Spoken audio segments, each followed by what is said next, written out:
Michael, is the Cam Newton experiment in New England failing?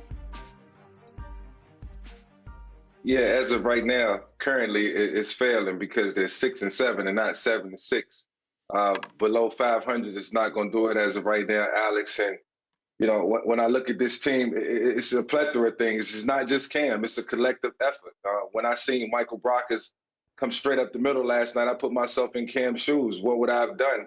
And basically nothing. I couldn't have got away from that. And there was other things that happened in the game, other variables that led to the destruction of the Patriots last night. But when you look at Cam Newton and what he's been able to do, some games have fallen on him in terms of the losses, and some games he's been able to help them win. So, I look at this team overall, and it's just been a collective effort. But as of right now, this team is not thriving. They're not getting better. It's not just because of Cam, though, and I will continue to say that. Cam has been a part of the problem. He hasn't been a part of the solution either. But, in terms of moving forward, I think that they can continue to build, with Cam Newton and what they have. And just like, every other quarterback around the league, he was limited. And Cam, more so than anybody, was limited with weapons. So, look, I'm not going to get into that. This is about Cam and moving forward. I certainly think that they can continue to ascend if they put the right pieces around Cam. But as of right now, Alex, they're failing. For the first time in almost 2 decades, Skip, the Patriots will lose 7 games in a season. Let that sink in. Since 2002. 2002. I remember that team because we went. I don't think we were very good, and we went to New England and beat them. Yep. Coming the year after they won the Super Bowl. Skip, Cam is like a lot of other quarterbacks. He needs an immense amount of talent around him to help. Now, Mike, this will help me understand this, Mike. Tom Brady last year, in this very same offense, everybody says they're talent devoid. He needs more help. He goes to Tampa, playing well. Cam Newton is in the same system. Cam Newton is done. How does that work? If Tom Brady wasn't done playing with this, why should Cam be done? Why can't Cam get to a situation where they have weapons, where they have a nice running game? Even though they don't run the ball, I would like to see Tampa run the ball even more. Ro Jones is 4th or 5th in the league in rushing, Skip, with the amount of attempts that he actually... On yards per carry. Yeah. Per carry. Yeah. But he doesn't get enough attempts. He doesn't get it right. He's, 700, over 700 yards. He's on pace to go for like 1,100 yards.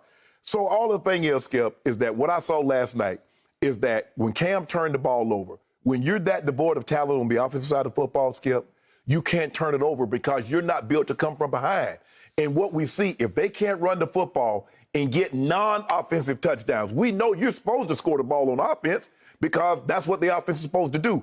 But if you cannot get a punt return or a kickoff return or a pick six scoop and score, and you turn it over on your possessions, well, they're so lack of talent, Skip, they're going to lose the ball game, and they're going to look pathetic in the process. And that's what we saw last night. We're actually watching the Patriots, and we're like, damn, that's the Patriots? And the only reason we know it's the Patriots because that's what they said. That's what the TV kept saying. And I think Joe and Troy kept telling them, that's the Patriots, that's the Patriots. But, Skip, you look at that team like, 3 points? Mm-hmm. That's all they got, 3 points. And they're gonna lose 7 games for the first time in almost 2 decades. That's how far they've fallen. But that ain't Cam's fault. That's the guy in the hoodie. That's the guy that's making the commercial for Subway, because he shop for all the groceries. Every piece of grocery, the silverware, the ingredients, he bought it. Coach Belichick did that. So if I'm giving him 75, 80% of the credit for everything that went good, I'm giving him 75, 85, 90% because Brady's not there now. So I'm giving him 90% of the blame. You put that in there. So what we see that doesn't taste good, that isn't appealing to the eye, is Coach Belichick. But I still believe Cam can play if you give him weapons. But the days of him being like what he was in Carolina, Skip, when he didn't have a whole lot, and being able to overcome that and be Superman, nah, he can't be that guy. He's 31 years of age. He's taken a lot of pounding. He's taken a lot of pounding this year. Mm-hmm. And yet I echo what both of you just said. I'm not going to condemn him for this. I will condemn Coach Belichick because he's not just Coach Belichick. He's GM, personnel director Belichick. Yeah. He's everything. He's President Belichick. He's the only difference between him and Jerry Skip. He don't have the ownership title, That's but everything underneath is Yep. Coach Belichick. And that cupboard is pretty bare. And in Cam's defense, in Carolina, he had a security blanket named Greg Olson. And boy, that's Michael will attest. When in doubt, if you can throw it to a tight end like that, a receiving tight end, he's got none. Last night, he threw one ball to one rookie tight end, and it was not caught. That's all he's got because there's not even Ryan Izzo. He's now on IR. So they went from the GOAT tight end and Gronk to no tight ends. That's Belichick's fault. In my life of watching Belichick coach, I have never seen a Belichick team get so dominated in both lines of scrimmage by the Rams offensive line and the Rams defensive line as happened last night. That's all on him. Got exposed. Now to Cam.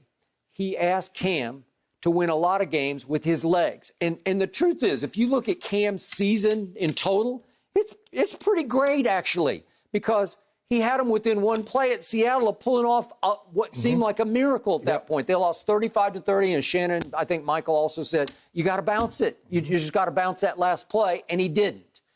Okay? And then at Buffalo, it's a late fumble, but you're driving to win the football game, right? Yep. Okay, so there's two, and you got six, and you got a bunch of nice wins against Baltimore at home, Arizona at home. It's pretty good. But look what happened to Cam, and Michael can definitely comment on this. Look at Cam's rushing. He's rushed it 113 times. It's only 3 short of Lamar, who leads the league in rushing attempts at 116. But Cam's yards per rush have fallen to 3.99, which ranks 17th. We'll start doing the math. That means you're just not getting enough yards because you're taking a pounding. You're 31 years of age. And Michael, talk about what happened to you when you got into your 30s. You just can't take the beating anymore, right? Yeah, Skip, and it's also it's more mental than anything. You go into games and you specifically have to show up, and to what Shannon said, can't be Superman like he was in 2014, 2015. It's just not going to come back. Those days are gone.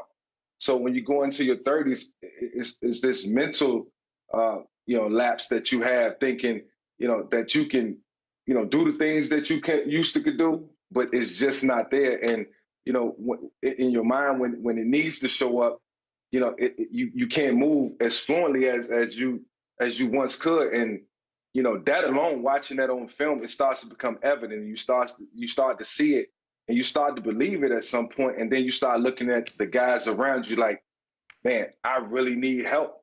And then you don't see the help around you, and then it's just discouraging from there. So you start to lean on your coaches and the game plan, and everything has to be perfect. And in football, nothing is perfect. We have to go out and make the perfection come to life. And when you can't do that, you find yourself in difficult situations where you're sitting at 6-7, or you're finishing out the season 8-8, and you're fighting. So this is an uphill battle for Cam. He's ultimately going to need the pieces around him in order to have success moving forward in the future. Go ahead, Skip. Go ahead. Well, here's the issue. What if it doesn't work out? I don't even know where Belichick's going to turn, because they've been too good to get a high pick and one of those stud quarterbacks in the top 5 or 6 picks, because they're sitting at 15th right now because they won too many games for their own good. And the low picks they've been getting hadn't been turning out too well. And yet, if Belichick really wanted to go forward with Jared Stidham, I got to really question his acumen in picking players, because that looks like a disaster to me. But what if they cut bait with Cam? What if I don't know what there's rumors they could get, maybe San Francisco parts ways with Garoppolo, and Belichick says, he's my guy, I want him back. Oh, he definitely going to get Garoppolo. All right, okay, so fine. So what if Cam hits the open market? I remind everybody, he lasted until July 8th before anybody signed him, and that was out of desperation by Bill Belichick. Usually when Belichick cuts somebody, you stay cut because the rest of the league says, oh, the GOAT coach cut you, right?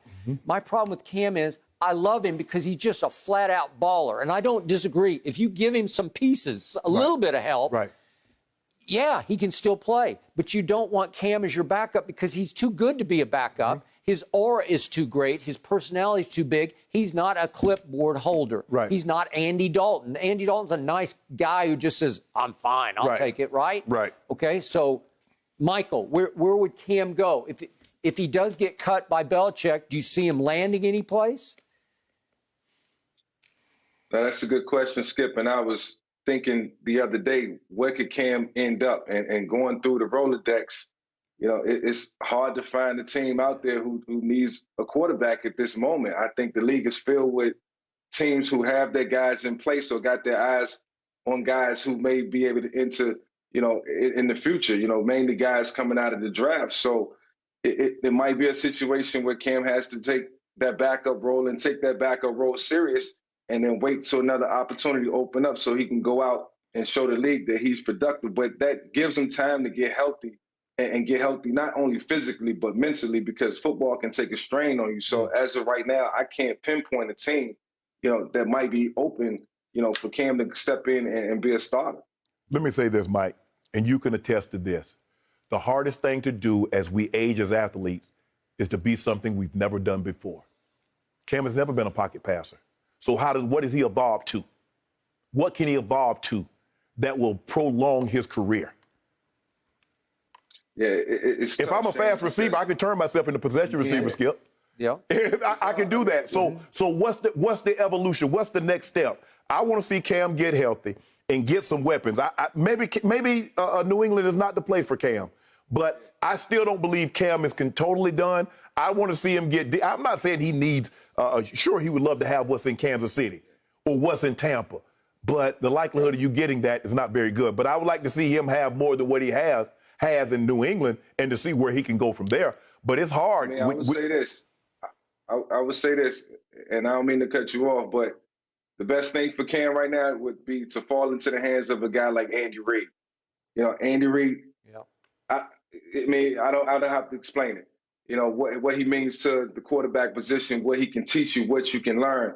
If Cam is willing to take on that role, he'll be much successful, or even more successful down the road after a year or two with Andy, learning what the passing game really entails and how to go out and bring it to life.